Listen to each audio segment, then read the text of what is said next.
Every year, the government holds a budget.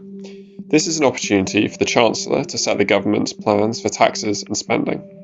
Unlike many other government proposals, the budget doesn't have a so-called green paper where the government lays out its thinking in advance to provoke discussion. This means that, apart from leaks to the press, intended and otherwise, what's in the budget remains a secret until the Chancellor stands up and starts talking. The budget contains 4 main items. First, the government publishes its updated economic and fiscal forecasts, telling us what might happen to the economy over the next 5 years, including things like GDP, inflation, wages and unemployment, as well as what's expected for spending, tax receipts, the deficit, and the debt. Historically, this was produced by the Treasury and was directly under the control of the Chancellor and therefore potentially subject to politically motivated wishful thinking. But since 2010, that responsibility has been shifted to the Office for Budget Responsibility. Second, changes to taxation. For every £10 of national income, the government takes around £4 in tax revenue. This revenue is made up of a broad array of taxes, from very big ones like income tax and VAT, to smaller ones like tobacco duty. The budget is the main time for making changes to the rates, base, and structure of taxes, or to invent new taxes altogether. Third, changes to spending on public services, things like education, health, and defence. The key event which sets spending limits on these things isn't the budget, but the spending review, which comes around every few years, though often a budget and a spending review are published at the same time.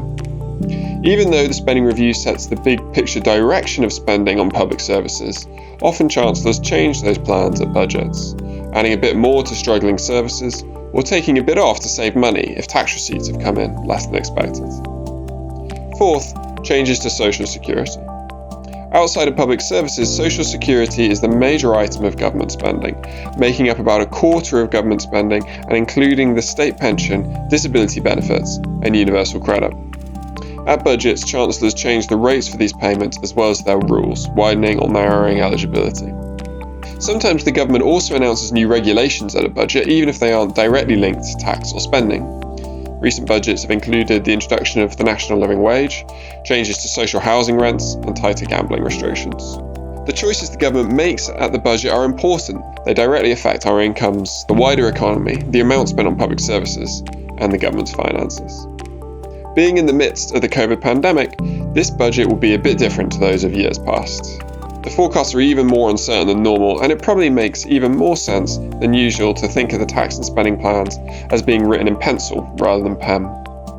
The immediate choices the government faces are around its intentions for the big support programs introduced last year, including those aimed at households like the furlough scheme and boost to universal credit, and those aimed at companies like loans and business rates relief. Beyond those very immediate considerations, the government will be looking to set out its agenda for the recovery and what it plans to do to support it, and the more general transition that the economy needs to make to a post-COVID, post-Brexit world in which we're moving towards net zero carbon emissions.